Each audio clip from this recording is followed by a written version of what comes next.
Welcome to My Body Fits. My question to you in this week's bite-sized video, where is your baseline?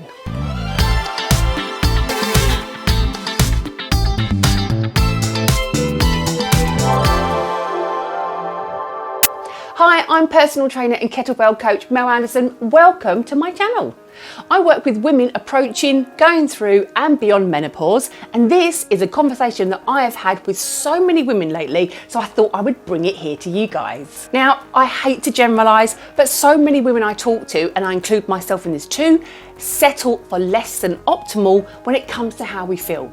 Unless we're sick and incapacitated, we think that things could be worse and we mustn't moan. We could always think of somebody who is worse off than us, and prioritising our own health and wellness feels like self-indulgence. The symptoms associated with the menopause transition don't just happen overnight. Often they creep up slowly and build up over time, and this makes it really hard to recognise when something is wrong. You don't quite feel your old self, but you can't quite put your finger on it. So many women accept this subpar feeling because they've simply forgotten what feeling great feels like. So what if this is your baseline? You don't quite feel like your old self, but it's not rock bottom, so there's really nothing to worry about, right? There's no urgent need to prioritise your needs because you're surviving. Some days actually you're doing okay, some days even good. But here's the issue with sitting here. The minute the shit hits the fan with life, and it will do someday, whether it's kids, work, parents, family, illness, whatever it is. But when that shit hits the fan, if you're operating from just surviving baseline, the only place you've got to go is rock bottom. When I was existing at this just surviving state, a really good friend said to me, you might not be falling off a cliff, but you're hanging on the edge by your toes, and the slightest thing is gonna knock you over. And she was absolutely right. So what's the answer? Well, we need to raise our baseline. We need to be doing more than just surviving. When you're operating at a higher baseline, or when your life force is elevated, when that shit hits the fan, your temporary state will be surviving instead of hitting rock bottom. And this state is manageable for a short period and easier to climb back from.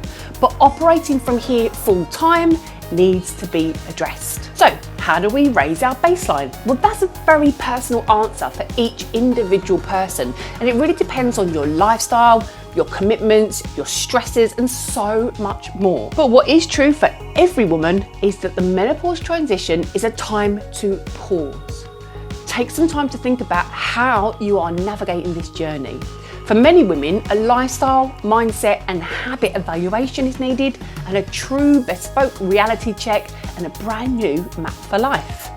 So here are some areas to think about: improving quality of sleep, managing stress levels, self-care, nutrition, movement, your joy and purpose in life, relationships, hormones, and HRT. Now, I know for me, when I was exhausted and overwhelmed, seeing a list like that put me into full-on panic mode. How on earth am I going to fix all of those things at once? Well, you don't have to. That's a fool's errand. It's taken me years to feel as good as I do now, and I'm still on a journey of discovery as to what I need to do differently at this time of life. It's a work in progress. But what I can say is making small and sustainable changes that are manageable for me has improved my energy and my outlook on life, and I feel more motivated to keep going with that list. I've got some really exciting guests lined up to discuss some of these subjects with me and hopefully give you guys some top tips, and I can't wait to get them on. So stay with me and I'll bring you some great support and info. So here's some of the things that help me raise my baseline. They're in no way an exhaustive list, and they may not be right for you, but they might just give you a little bit of inspiration. I improved my sleep hygiene and I stopped stressing over sleep. I took up wild swimming, a hobby that is physically and emotionally challenging, and this worked wonders for my anxiety. I gave up diet culture and I worked on my body image.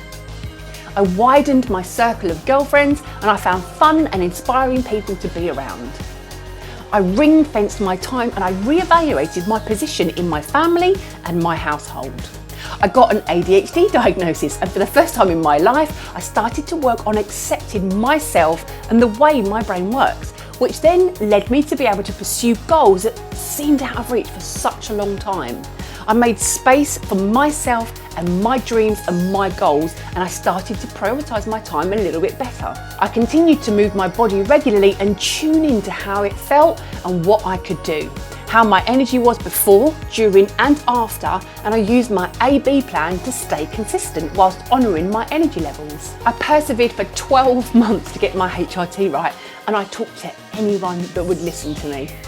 I would love to hear what positive steps you've taken to improve your menopause journey, and if you have any areas that you'd like me to cover, I'll do my best to find some great guests to help. That's all from me today. Thank you so much for being here, and I'll be back next Monday with more. Take care.